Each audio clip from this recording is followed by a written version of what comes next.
आज है 6 फरवरी 2026। 6 फरवरी 2026 का करंट अफेयर करेंगे। जितना भी वनडे एग्ज़ाम होता है सभी के लिए इम्पोर्टेंट होता है। आप लोग इसको अवश्य देखें और अपने अपने व्हाट्सएप ग्रुप, टेलीग्राम सब पर शेयर करें और लाइक और शेयर करें और कमेंट करें। आज का फर्स्ट क्वेश्चन है कि राष्ट्रीय यूएवी परीक्षण और नवाचार कॉरिडोर कहाँ स्थापित किया जा रहा है। तो राष्ट्रीय यूएवी परीक्षण और नवाचार कॉरिडोर जो है ये आपका रंगेलुंडा, क्या है, रंगेलुंडा उड़ीसा है, उड़ीसा में पड़ता है, यहाँ स्थापित किया जा रहा है। तो ये है राष्ट्रीय यूएवी परीक्षण और नवाचार कॉरिडोर जो है ये रंगेलुंडा उड़ीसा में इसकी स्थापना होगा। और यहाँ पे क्या होगा, भारत का ये पहला वाणिज्यिक हवाई अड्डा होगा जहाँ पर यहाँ पे क्या होगा कि ड्रोन परीक्षण किया जाएगा। जो भी ड्रोन है उसका परीक्षण किया जाएगा। अब तो पता ही है कि अब जितना भी मतलब हमला होता है वो ड्रोन से किया जाता है और कहीं भी कुछ ले जाना है लाना है तो ड्रोन से ज़्यादा सुविधा होता है। तो सुविधा का महत्व जो है, ड्रोन का महत्व जो है ये बहुत ज़्यादा बढ़ गया है। इसलिए ड्रोन का जो पहला वाणिज्यिक जो कॉरिडोर स्थापित किया जा रहा है ये उड़ीसा के रंगेलुंडा में स्थापित किया जा रहा है। और यहाँ पे ड्रोन का जो भी सिस्टम है उसका यहाँ पे परीक्षण किया जाएगा, यहाँ पे उसका मरम्मत किया जाएगा और उस पर क्या क्या करना है वो एआई की मदद से भी सब चीज़ किया जाएगा। आगे और भी क्वेश्चन है, संशोधित भारत नेट योजना को लागू करने वाला पहला राज्य कौन बना है। तो ये पंजाब बना है। जैसे जो पहला है तो पहला मतलब स्टार्ट करते हैं कि पहला जो भी है भारत में हुआ है इसके बारे में जानकारी प्राप्त करते हैं। तो संशोधित भारत नेट योजना को लागू करने वाला पहला राज्य जो है ये पंजाब बना है। उसके बाद अगला है मतदाता सूची को डिजिटल करने वाला राज्य कौन बना है। तो ये बना है पहला राज्य जो बना है ये राजस्थान बना है।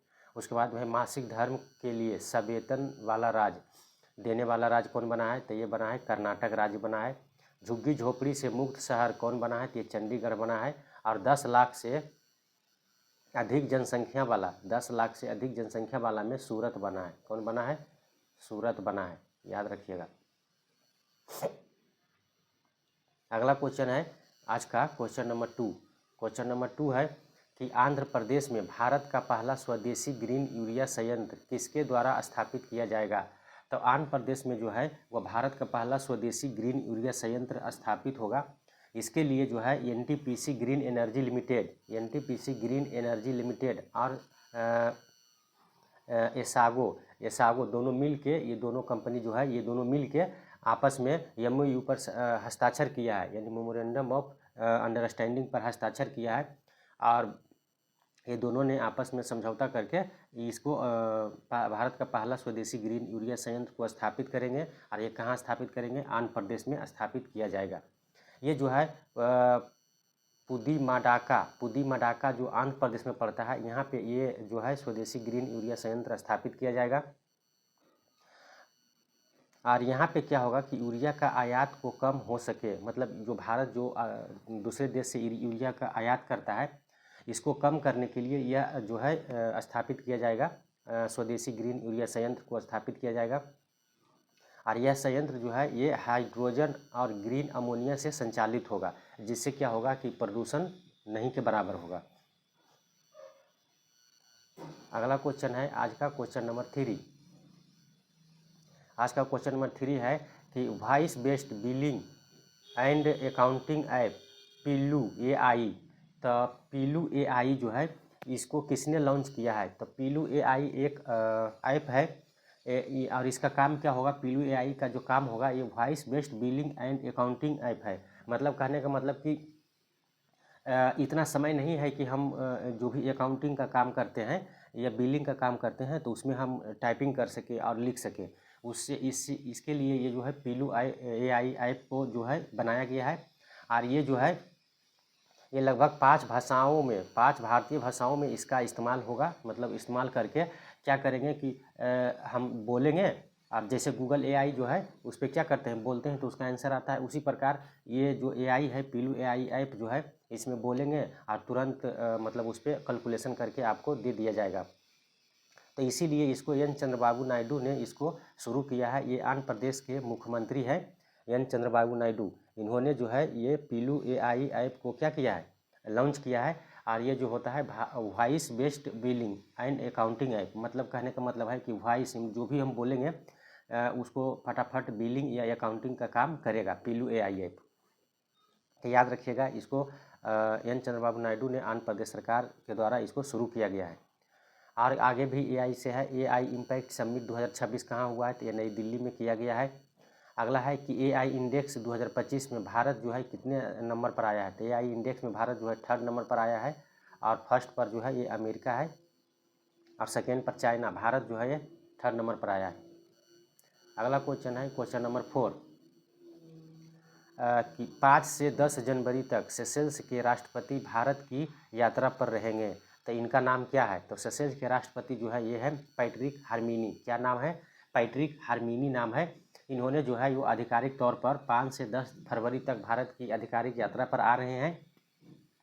और यहाँ पर जो है ये जो है भारत और सेशेल्स के राजनयिक जो है यानी दूतावास जो है इसको 50वीं वर्षगांठ मतलब पूरा हो रहा है, मतलब 50 वर्ष पूरा हो रहा है। तो इसी के अवसर पर 50वीं वर्षगांठ के अवसर पर पैट्रिक हार्मिनी जो है ये भारत की यात्रा पर आ रहे हैं।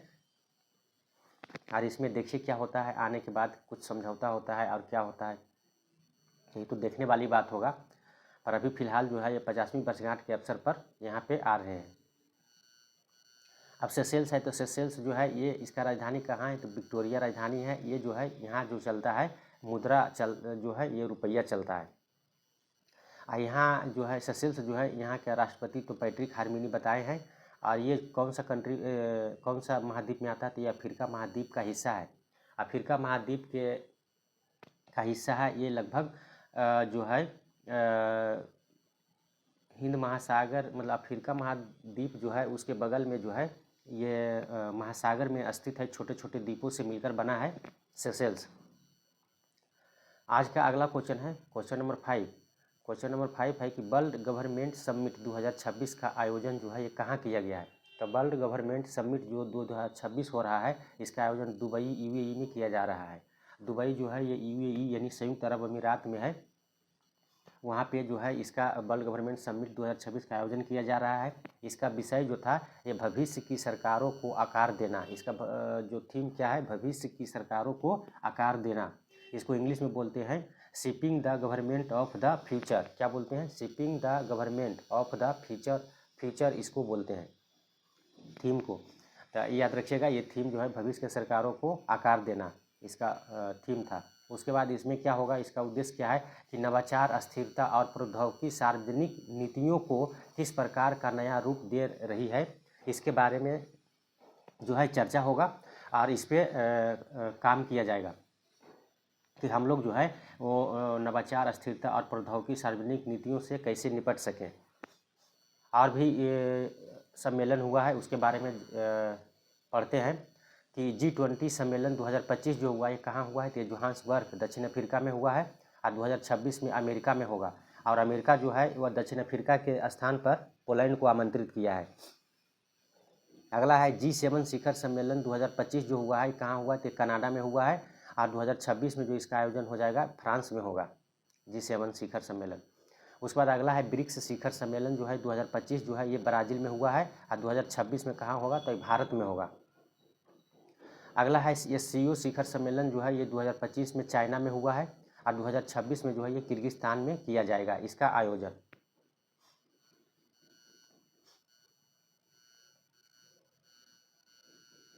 अगला क्वेश्चन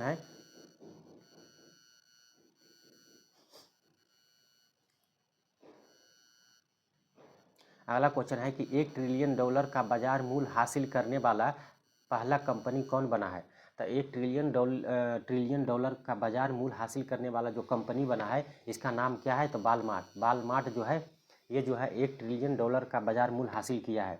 वालमार्ट जो है इसकी स्थापना जो है 1962 में किया गया था। हेडक्वार्टर इसका कहाँ है, तो अमेरिका में है। और वालमार्ट कंपनी जो है इसका संस्थापक जो है ये सैम बोल्टन है। सैम बोल्टन इसका संस्थापक है। और ये जो है एक ट्रिलियन डॉलर का बाजार मूल्य हासिल करने वाला जो कंपनी बन गया है। अगला क्वेश्चन है क्वेश्चन नंबर 7 आज का है, थाईलैंड मास्टर्स 2026 विश्व बैडमिंटन संघ वर्ल्ड टूर सुपर 300 में महिला एकल का खिताब किसने जीता। तो थाईलैंड मास्टर्स 2026 विश्व बैडमिंटन संघ जो प्रतियोगिता हो रहा है, इसमें जो है जो 300 मीटर में महिला एकल का खिताब जो है ये दीपिका सिहागा ने जीता है। किसने जीता है? दीपिका सिहागा, ये भारतीय है। इन्होंने जो है ये जीता है 300 में महिला एकल का खिताब जीता है। और पुरुष में जो जीता है, पुरुष एकल का खिताब जो जीता है, ये मोहम्मद जकी उबैदिल्लाह जीता है। कौन बना है? तो मोहम्मद जकी उबैदिल्लाह बना है। ये कहाँ के खिलाड़ी है? तो इंडोनेशिया के खिलाड़ी है। और इन्होंने जो है पुरुष एकल में जीता है। अब और महिला एकल में देविका सिहागा जीता है, ये भारत की है। इस खिताब का आयोजन जो है ये थाईलैंड के बैंकॉक में किया जा रहा है और संस्करण जो है ये 9वां संस्करण है। अगला क्वेश्चन है कि दवाओं और जैव प्रौद्योगिकी में भारत को वैश्विक महाशक्ति बनने के लिए बजट 2026 में किस मिशन की घोषणा किया गया है।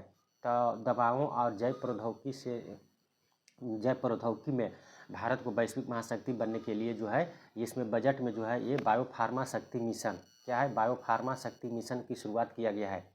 इसके तहत कहा गया है कि भारत जो है ये जो दवा और जैव प्रौद्योगिकी में मतलब इसका उत्पादन बढ़ाने की बात कहा गया है। और इसके तहत जो है बायोफार्मा शक्ति मिशन के तहत जो है ये 10,000 करोड़ रुपया का फंड आवंटित किया गया है। और इसमें कहा गया है कि भारत को अधिक से अधिक दवा और जैव प्रौद्योगिकी के उत्पादन करना चाहिए, जिससे कि भारत जो है वह विश्व महाशक्ति बन सके। अगला क्वेश्चन है आज का क्वेश्चन नंबर 9। क्वेश्चन नंबर 9 है कि क्रैगफोर्ड पुरस्कार 2026 किसे सम्मानित किया गया है। तो क्रैगफोर्ड पुरस्कार जो है इसको हम भूविज्ञान का नोबेल पुरस्कार भी कहते हैं। और ये पुरस्कार जो है ये किसको मिला है? तो ये मिला है वीरभद्र नारायण को मिला है। किसको मिला है? तो वीरभद्र नारायण को मिला है। तो ये जो है भूविज्ञान का नोबेल पुरस्कार जो है ये वीरभद्र नारायण को मिला है, या इसको हम क्रैगफोर्ड पुरस्कार भी कह सकते हैं। 2026 में वीरभद्र नारायण को मिला है। वीरभद्र नारायण को क्यों दिया गया है? क्योंकि ये जो है वीरभद्र नारायण जो है इन्होंने 1975 में बताया कि ग्रीन हाउस प्रभाव जो होता है उसमें सिर्फ CO2 का कारण नहीं है, इसके साथ साथ CFC की भी महत्वपूर्ण भूमिका इसमें होता है। इसीलिए है जो वीरभद्र नारायण को 2026 में भूविज्ञान का नोबेल पुरस्कार या फिर इसे बोल सकते हैं क्रैगफोर्ड पुरस्कार 2026 इसे दिया गया है। तो ये जो है ग्रीन हाउस प्रभाव जो होता है इसमें CO2 और CFC का महत्वपूर्ण भूमिका होता है। अगला क्वेश्चन है आज का क्वेश्चन नंबर 10। आज का क्वेश्चन नंबर 10 है कि विश्व कैंसर दिवस कब मनाया जाता है। विश्व कैंसर दिवस जो है ये कब मनाया जाता है? तो ये 4 फरवरी को मनाया जाता है। 4 फरवरी को हम लोग क्या मनाते हैं? विश्व कैंसर दिवस मनाते हैं। और 2026 में इसका जो थीम था यूनाइटेड बाई यूनिक्यू, क्या है? कैंसर का थीम जो था यूनाइटेड बाई यूनिक्यू है, इसका थीम था। और यह दिवस जो है यह दिवस की जो है मनाने की स्थापना जो हुआ था ये 4 फरवरी 2000 को हुआ था। 4 फरवरी 2000 को क्या हुआ था कि पेरिस में एक आयोजित सम्मेलन हुआ था जिसका नाम था नवसहस्त्राब्दी विश्व कैंसर शिखर सम्मेलन। इसी के तहत जो है इसका निर्णय लिया गया था कि 4 फरवरी को कैंसर दिवस मनाया जाएगा। आज का क्वेश्चन है कि भारत का पहला स्वदेशी ग्रीन यूरिया संयंत्र किस राज्य में स्थापित किया जा रहा है। इसका आंसर जो है आप लोग कमेंट में दीजिएगा। ये पहला ऑप्शन है उड़ीसा, दूसरा ऑप्शन है आंध्र प्रदेश, तीसरा ऑप्शन है मध्य प्रदेश और चौथा ऑप्शन है तमिलनाडु। तो आपको बताना है कि कौन सा राज्य में जो है भारत का पहला स्वदेशी ग्रीन यूरिया संयंत्र स्थापित किया जा रहा है। इसका आंसर है जो आप लोग कमेंट बॉक्स में दीजिएगा। कल का क्वेश्चन जो है रिवाइज करते हैं। फर्स्ट क्वेश्चन है कि कवाक यानो ने किस पर्वत चोटी पर चढ़ाई की है। तो कवाक यानो जो है ये माउंट एकांगागुआ पर चढ़ाई की है। माउंट एकांगागुआ जो है ये दक्षिण अमेरिका में एक पर्वत है और इसका जो सर्वोच्च चोटी है माउंट एकांगागुआ है, इसका सर्वोच्च चोटी जो है ये 6961 मीटर है, 6961 मीटर ऊंचाई है। ये अब दक्षिण अमेरिका के अर्जेंटीना में स्थित है। इसे हम माउंट एकांगागुआ जो है इसको पत्थर की प्रहरी भी कहा जाता है। क्या कहा जाता है? पत्थर की प्रहरी भी कहा जाता है। और कबाक यानो जो है इस पे चढ़ाई किए हैं। ये कौन सा राज्य के हैं? तो ये अरुणाचल प्रदेश के हैं। भारतीय अरुणाचल प्रदेश के माउंटेनियर है, इन्होंने इस पे हाल ही में अभी चढ़ाई की है। अगला क्वेश्चन है कि विंग्स इंडिया 2026 का आयोजन कहाँ हो रहा है? तो विंग्स इंडिया 2026 का आयोजन जो है ये हैदराबाद में किया जा रहा है। 28 से 31 जनवरी 2026 तक इसका आयोजन किया गया है। यह एशिया का सबसे बड़ा नागरिक उड्डयन कार्यक्रम है। इसका आयोजन जो है ये बेगमपेट हवाई अड्डा यानी हैदराबाद में किया गया और इसका थीम था भारतीय विमानन भविष्य का मार्ग प्रशस्त करना। क्या था? भारतीय विमानन भविष्य का मार्ग प्रशस्त करना, इसका जो था थीम था। दुनिया ये तो अगला क्वेश्चन है आज का कि किसने विशाखापट्टनम में CSIR और NIO की नई तटवर्ती प्रयोगशाला का उद्घाटन किया? तो विशाखापट्टनम में जो है CSIR NIO की नई तटवर्ती प्रयोगशाला का उद्घाटन जो है ये किसने किया है? तो जितेंद्र सिंह ने किया है। किसने किया है? जितेंद्र सिंह ने किया है। जितेंद्र सिंह जो है ये विज्ञान एवं प्रौद्योगिकी मंत्री हैं। कौन है? विज्ञान एवं प्रौद्योगिकी मंत्री हैं। इन्होंने जो है विशाखापट्टनम में CSIR NIO की नई तटवर्ती प्रयोगशाला का उद्घाटन किया है। इसमें क्या होगा कि जो बंगाल की खाड़ी में समुद्री अनुसंधान को बढ़ावा देना है। जो भी बंगाल की खाड़ी में जो भी समुद्री अनुसंधान होगा इसको बढ़ावा देने के लिए जो है ये CSIR NIO की नई तटवर्ती जो है प्रयोगशाला का उद्घाटन जितेंद्र सिंह ने किया है। CSIR आता है तो CSIR का जो है इसमें है कि इसका फुल फॉर्म क्या होता है? तो council of scientific and industrial research. इसका वैज्ञानिक तथा औद्योगिक अनुसंधान परिषद इसको बोलते हैं। स्थापना 1942, हेडक्वार्टर नई दिल्ली में। अब पूरे देश में लगभग 37 प्रयोगशाला है। और NIO क्या होता है? नेशनल इंस्टीट्यूट ऑफ ओशियनोग्राफी होता है इसका फुल फॉर्म। इसका स्थापना 1966 में, हेडक्वार्टर गोवा में है और CSIR के अंतर्गत ये काम करता है। अगला क्वेश्चन है कि माई भारत बजट क्वेस्ट 2026 का शुभारंभ जो है ये किसने किया है? तो माई भारत बजट क्वेस्ट 2026 का जो पहला संस्करण जो शुभारंभ किया है पहल, इसको मनसुख मंडाविया ने शुरू किया है। मनसुख मंडाविया जो है ये युवा एवं खेल मंत्री हैं। इन्होंने जो है माई भारत बजट क्वेस्ट 2026 पहल की शुरुआत किया है। इसका उद्देश्य क्या होता है कि देश का युवा माई भारत पोर्टल के माध्यम से केंद्रीय बजट को मतलब समझ प्राप्त कर सके। कहने का मतलब है कि केंद्रीय बजट में क्या प्रस्तुत किया गया है, आगे का क्या उसका निर्णय लिया गया है, इसके बारे में जानकारी प्राप्त कर सके और समझें कि मतलब क्या है बजट में क्या क्या चीज़ प्रस्तुत किया गया है। इसके लिए जो है मनसुख मंडाविया ने है जो माई भारत बजट क्वेस्ट 2026 का शुभारंभ किया है। अगला क्वेश्चन आता है कि चर्चा में रहा ऑपरेशन हेरॉफ को किस संगठन ने शुरू किया है? तो अभी जो है चर्चा में रहा ऑपरेशन हेरॉफ जो है इसको अभी बलूच लिबरेशन आर्मी यानी BLA के द्वारा जो है अभी पाकिस्तान में इसका जो है चलाया है। किसने? BLA ने चलाया है ऑपरेशन हेरॉफ। इसके तहत जो क्या हुआ है पाकिस्तान में बहुत सारे लगभग बलूच यानी BLA के रिपोर्ट के अनुसार जो है 200 पाकिस्तानी जो है पुलिस को मार दिया गया है। यानी पुलिस आर्मी जो भी पाकिस्तान की आर्मी है उसको लगभग 200 को मतलब मार दिया गया है इस ऑपरेशन के तहत।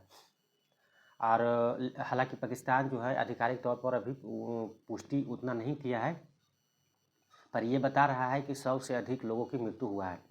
और ये जो है बलूच आर्मी जो है बलूच जो है यानी BLA बलूचिस्तान वाले लोग जो है ये पाकिस्तान से अलग होने की बात कह रहे हैं। वो बोलते हैं कि हमको अलग यानी स्वतंत्र होना चाहते हैं और पाकिस्तान जो है वहाँ पे कोई सुविधा उपलब्ध नहीं कराता है और वहाँ पे जो है महिला और लड़की के साथ जो है बुरा व्यवहार करता है, शोषण करता है। और यहाँ पे जो है ये इसी के लिए लड़ाई लड़ रहे हैं बलूच लोग और ये जो है बलूचिस्तान को अलग करना चाहते हैं। अगला क्वेश्चन है कि किस कंपनी को मिनी रत्न का दर्जा प्रदान किया गया है?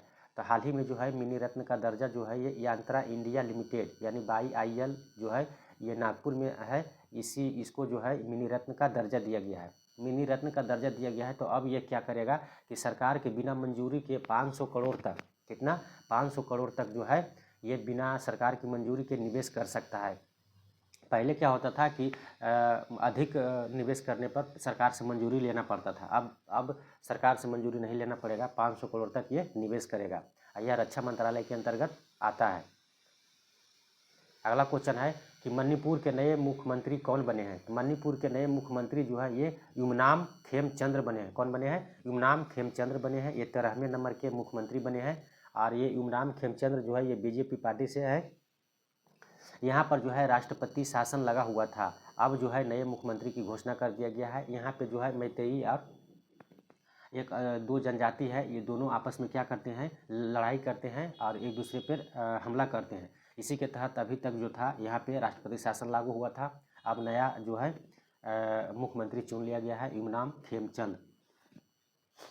अगला क्वेश्चन है कि जालंधर पंजाब में स्थित है, तो जालंधर यानी पंजाब में स्थित आदमपुर हवाई अड्डा का नाम जो है किसके नाम पर रखा गया है? तो ये जो है आदमपुर हवाई अड्डा है जो ये पंजाब के जालंधर में है, इसका नाम बदलकर जो है ये गुरु रविदास महाराज जी के नाम पर किया गया है। किसके नाम पर किया गया है?